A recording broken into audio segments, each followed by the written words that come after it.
പണ്ടൊക്കെ ദേശീയ നേതാവിന്റെ ഒരു ബൈറ്റ് എടുക്കണമെങ്കിൽ കേരളത്തിലെ മാധ്യമങ്ങൾക്ക് ഡൽഹി പോകണമായിരുന്നു. പ്രശാന്ത് രഘുവംശത്തോട് പറയണമായിരുന്നു ഡൽഹിയിലെ ഒരു ബൈറ്റ് എടുക്കാൻ. അപ്പൊ പിന്നെ ആ പ്രശ്നമില്ല. അപ്പൊ നേരെ ഇവിടെ തിരുവനന്തപുരം AKG സെന്ററിൽ വന്നാൽ മതി. ആർക്കും എടുക്കാൻ ബൈറ്റ്, കേരള വിഷനും എടുക്കാൻ ബൈറ്റ്, മറുനാടനും എടുക്കാൻ ബൈറ്റ്. അത് അമേരിക്കക്ക് കട്ടക്ക് നിൽക്കുന്നതാണ് അവരുടെ ഒരു ഭാവം. ഫണ്ണ് പരിപാടിയാണ് പുള്ളി ചെയ്യുന്നത്. നമുക്ക് ആർക്കും ഫണ്ടില്ല, പുള്ളിക്ക് ഫണ്ട് പരിപാടിയാണ് ചെയ്യുന്നത്. ഏറ്റവും കൂടുതൽ ശക്തമായിട്ട് ഇന്ത്യയിൽ പ്രതികരിച്ചുകൊണ്ടിരിക്കുന്നത് ഇവിടുത്തെ ഇടതുപക്ഷ പ്രസ്ഥാനങ്ങളാണ്, പ്രത്യേകിച്ച് CPI. വളരെ ദീർഘവീക്ഷണമുള്ള ഒരു ആളാണ് MA ബേബി.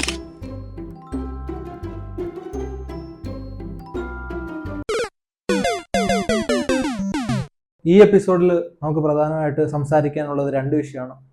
ഒന്ന് അമേരിക്കയിലും നമ്മുടെ ഇന്ത്യയിലെ കൊച്ചു ഇടതുപക്ഷത്തിന്റെ കൈ നോക്കി പിടിക്കണം. അത് അമേരിക്കക്ക് കട്ടക്ക് നിൽക്കുന്നതാണ് അവരുടെ ഒരു ഭാവം. അപ്പോൾ അങ്ങനെ നിൽക്കുന്ന രണ്ടുപേരുടെയും പ്രധാനപ്പെട്ട വാർത്തകളെ കുറിച്ചാണ്. ഫണ്ടെന്ന് പറഞ്ഞു കഴിഞ്ഞാല് എപ്പോഴും കമ്മ്യൂണിസ്റ്റുകൾ പറയുന്നത് അമേരിക്കൻ സാമ്രാജ്യത്വ ശക്തികൾ കാരണമാണ് ഞങ്ങളുടെ അമേരിക്കയിലെ സിൻഡിക്കേറ്റ് മാധ്യമങ്ങളെ ഇത് ചെയ്യുന്നു എന്നൊക്കെ പറഞ്ഞ ഓരോ കാര്യങ്ങളും പറയാറുണ്ട്. രണ്ട് പ്രധാനപ്പെട്ട അമേരിക്കയിലെ ഫണ്ട് പരിപാടിയാണ് പുള്ളി ചെയ്യുന്നത്. നമുക്ക് ആർക്കും ഫണ്ടില്ല, പുള്ളിക്ക് ഫണ്ട് പരിപാടിയാണ് ചെയ്യുന്നത്. റെസിപ്രോക്കൽ താരിഫ് എത്രയാണോ, അതായത് ഒരു രാജ്യത്തേക്ക് ഒരു സാധനം ഇറക്കുമതി ചെയ്യുമ്പോൾ ആ രാജ്യത്തെ കച്ചവടക്കാരെ സംരക്ഷിക്കാൻ വേണ്ടിയിട്ട് ഒരു അധിക നികുതി ഈടാക്കും. അതിനാണ് താരിഫ് എന്ന് പറയുന്നത്. അതായത് ഇപ്പൊ നമ്മുടെ നാട്ടിലേക്ക്, അതായത് വിയറ്റ്നാമില് അരി നെല്ല് വളരെ ചീപ്പായിട്ട് ഉണ്ടാക്കാൻ സാധിക്കും, കർഷക കൃഷി ചെയ്യാൻ സാധിക്കും. അപ്പോൾ ആ അരി, ആ നെല്ല് ഇന്ത്യയിലേക്ക് ഇമ്പോർട്ട് ചെയ്യുമ്പോൾ ഇന്ത്യയിലെ അവർ ആ കൊടുക്കുന്ന വിലയ്ക്കാണ് ഇവിടെ വിൽക്കുന്നതെങ്കിൽ ഇവിടെ നമുക്ക് ഉൽപ്പാദിപ്പിക്കാൻ കഴിയുന്ന അരിയേക്കാളും വളരെ വിലക്കുറവായിരിക്കും. അപ്പൊ ഇവിടുത്തെ കർഷകർക്ക് അത് ബുദ്ധിമുട്ടാകും, അവർക്ക് ലാഭം കിട്ടത്തില്ല. അപ്പം ഗവൺമെന്റ് ആ ഇമ്പോർട്ട് ചെയ്യുന്ന നെല്ല് ഇമ്പോർട്ട് ചെയ്യുന്നില്ല, ഞാനൊരു എക്സാമ്പിളാണ് പറയുന്നത്. ആ നെല്ലിന് ഒരു ടാക്സ് ഏർപ്പെടുത്തും. ടാക്സ് ഏർപ്പെടുത്തുന്ന പറഞ്ഞാൽ ആ ടാക്സ് ഏർപ്പെടുത്തി കഴിയുമ്പോൾ ആ ടാക്സോട് കൂടി ആ അരിയുടെ വില എന്ന് പറഞ്ഞാൽ ഇന്ത്യയുടെ അരിയേക്കാളും താഴെയായിരിക്കും, മേളിലായിരിക്കും. അപ്പം ഇന്ത്യക്കാർക്ക് ഇത് കിട്ടും. അതാണ് താരിഫ് എന്ന് പറയുന്നത്. അപ്പൊ പല രാജ്യങ്ങളും, ട്രംപ് പറയുന്നതെന്ന് പറഞ്ഞാൽ പല രാജ്യങ്ങളും അമേരിക്കയുടെ സാധനങ്ങൾക്ക് വളരെയധികം വലിയ താരിഫുകൾ ഏർപ്പെടുത്തിയിട്ടുണ്ട് ലോകം മുഴുവനും എന്നാണ് ട്രംപ് പറയുന്നത്. അതിന്റെ ഭാഗമായിട്ട് ഒട്ടുമിക്കവാറുമായിട്ട് എല്ലാ രാജ്യങ്ങൾക്കും ട്രംപ് അധിക നികുതി ഏർപ്പെടുത്തി. ഫോർ എക്സാമ്പിൾ ഇന്ത്യക്ക് 26% നികുതിയാണ് ഏർപ്പെടുത്തിയത്. ചൈനയ്ക്ക് 50% ആദ്യം ഏർപ്പെടുത്തി, കാനഡയ്ക്ക് ഏർപ്പെടുത്തി, അങ്ങനെയൊക്കെയായിരുന്നു കൊണ്ടിരുന്നത്. ഇന്ത്യക്കാർ പ്രത്യേകിച്ചൊന്നും ചെയ്തില്ല, നൈസായിട്ട് അത് ഹാൻഡിൽ ചെയ്തു. ചൈനക്കാർ പക്ഷേ റിട്ടാലിയേറ്ററി ആയിട്ട് ചെയ്തു. ചൈനക്കാർ ചെയ്തെന്ന് വെച്ചാൽ നീ 50 ഏർപ്പെടുത്തണം, ഞാൻ 50 ഏർപ്പെടും, അങ്ങനെ പറഞ്ഞു. അപ്പൊ അവരങ്ങനെ പറഞ്ഞ് അമേരിക്ക 145% ഏർപ്പെടുത്തിയിരിക്കുകയാണ്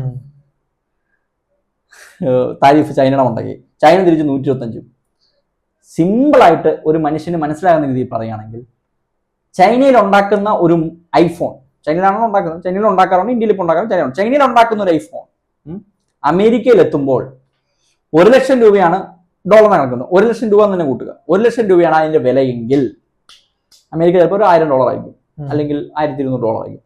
1 ലക്ഷം രൂപയാണ് വില. ഈ 145% എന്ന് പറയുമ്പോൾ 1 ലക്ഷം രൂപയുടെ സാധനം 150% കൂടെ എക്സ്ട്രാ ഇതാകുമ്പോൾ ഇതിന്റെ 1 ലക്ഷത്തിന്റെ 100% എന്ന് പറഞ്ഞു കഴിഞ്ഞാൽ 1 ലക്ഷം കൂടെ 2,50,000 രൂപയാവും ഒരു ഐഫോൺ.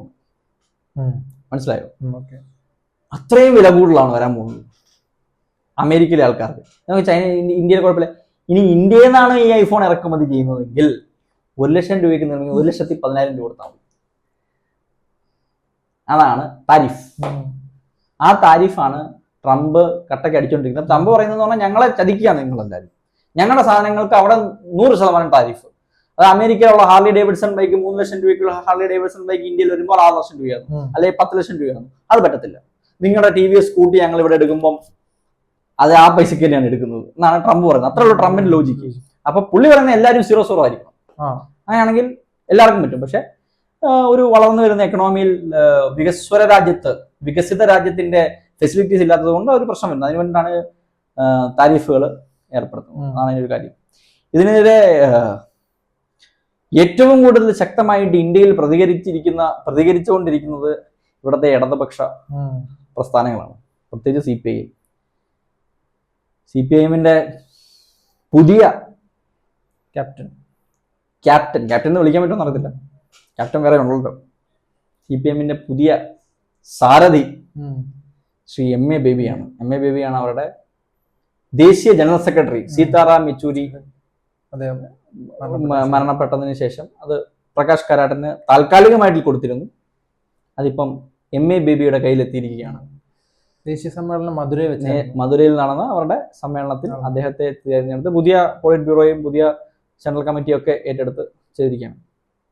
MA ബേബിയെ കുറിച്ച് നമുക്കിപ്പം ചുമ്മാ അങ്ങോട്ട് ഇങ്ങോട്ട് പൊളിറ്റിക്സ് പറയുമ്പോൾ പറയാം. MA ബേബിയുടെ ഏറ്റവും വലിയ കോമഡി എന്ന് പറഞ്ഞാൽ കേരളത്തിന്റെ വിദ്യാഭ്യാസ സമ്പ്രദായത്തെ ഇത്രത്തോളം നശിപ്പിച്ച് നാരായണക്കല്ല് പിടിപ്പിച്ച ഒരു വ്യക്തി വേറെ ഇല്ലെന്ന് പറയാം. അദ്ദേഹം വന്ന സമയത്താണ് മാർക്കോട് മാർക്ക്, ക്വസ്റ്റ്യൻ നമ്പർ എഴുതി വെച്ചാൽ മാർക്ക്, ക്വസ്റ്റ്യൻ നമ്പർ ഇട്ടാൽ മാർക്ക്, ക്വസ്റ്റ്യൻ പകർത്ത് ഒന്നുകൂടെ എഴുതിയാൽ മാർക്ക്, അറ്റംപ്റ്റ് ചെയ്താൽ മാർക്ക്. സ്കീം കൊണ്ടുവരുന്ന MA ബേബിയാണ്. MA ബേബിയുടെ സമയത്താണ് എല്ലാവരും ജയിക്കുക എന്നുള്ളത്. അപ്പം നമ്മുടെ വിദ്യാഭ്യാസം അക്ഷരം നമ്പർ അതാ പറഞ്ഞ ക്വസ്റ്റ്യൻ പേപ്പർ മാത്രം എഴുതിയെടുത്താൽ പകുതി മാർക്ക് അല്ലെ 1/4 മാർക്ക് കൊടുക്കുക. ആ സ്കീം വരുന്നത് MA ബേബിയുടെ സമയത്താണ്. അത്രയും ഗ്രേസ് മാർക്ക് കൊടുക്കാൻ വേണ്ടിയിട്ട്, ചുമ്മാ മാർക്ക് കൊടുക്കാൻ വേണ്ടിയിട്ട് ആ ഒരു സമ്പ്രദായത്തിലേക്ക് വന്നത്. ഇതിന്റെ പ്രശ്നം എന്ന് പറഞ്ഞു കഴിഞ്ഞാൽ 10ാം ക്ലാസ് പാസ്സാകുന്ന കുട്ടികൾക്ക് സ്വന്തം മേൽവിലാസം മലയാളത്തിലോ ഇംഗ്ലീഷിലോ എഴുതാൻ പോലും അറിയത്തില്ല. അക്ഷരമാല വൃത്തിയായിട്ട് അറിയാൻ മേല എന്നുള്ളതാണ് ഒരവസ്ഥ. അപ്പം അങ്ങനെ വളരെ ദീർഘവീക്ഷണമുള്ള ഒരു ആളാണ് MA ബേബി. അപ്പൊ MA ബേബി വരുമ്പോൾ എന്ത് സമയം, പിന്നെ കുഴപ്പമില്ല. അദ്ദേഹം എവിടെയായിരുന്നു കഴിഞ്ഞ ഇലക്ഷനിൽ പരാജയപ്പെട്ടു പോയി. അതെ, അത് കൊല്ലത്ത് NK പ്രേമചന്ദ്രനോട് 2014 നിന്ന് തോറ്റുപോയതാണ്. കൊല്ലത്ത് പരനാറി പ്രയോഗത്തിലൂടെ തോറ്റുപോയ അതൊരു വലിയൊരു പ്രശ്നമായിരുന്നു. അങ്ങനെ തോറ്റ് അന്ന് ഡൽഹിക്ക് പാക്ക് ചെയ്ത. പിന്നെ പിന്നെ ഇവിടെ തന്നെ കാണുമല്ലോ, തിരുവനന്തപുരത്തും AKG സെന്ററിന്റെയും ആസ്പാസ് കേട്ട് കാണും. അപ്പൊ പിന്നെ ഏതായാലും പണ്ടൊക്കെ ദേശീയ നേതാവിന്റെ ഒരു ബൈറ്റ് എടുക്കണമെങ്കിൽ കേരളത്തിലെ മാധ്യമങ്ങൾക്ക് ഡൽഹി പോകണമായിരുന്നു. പ്രശാന്ത് രഘുവംശത്തിനോട് പറയണമായിരുന്നു ഡൽഹിയിലെ ഒരു ബൈറ്റ് എടുക്കാൻ. അപ്പൊ പിന്നെ ആ പ്രശ്നമില്ല. അപ്പൊ നേരെ ഇവിടെ തിരുവനന്തപുരത്ത് AKG സെന്ററിൽ വന്നാൽ മതി. ആർക്കും എടുക്കാൻ ബൈറ്റ്, കേരള വിഷനും എടുക്കാൻ ബൈറ്റ്, മറുനാടനും എടുക്കാൻ ബൈറ്റ്, എല്ലാവർക്കും ബൈറ്റ് എടുക്കാനുള്ള ഒരു ഫെസിലിറ്റി അവരെ അതിൽ ഒരുക്കി തന്നിട്ടുണ്ട്. അതാണ് അമേരിക്കയും ചൈനയും കേരളത്തിലെ കമ്മ്യൂണിസ്റ്റ് പാർട്ടിയും ഉള്ള ഒരു എപ്പിസോഡ്.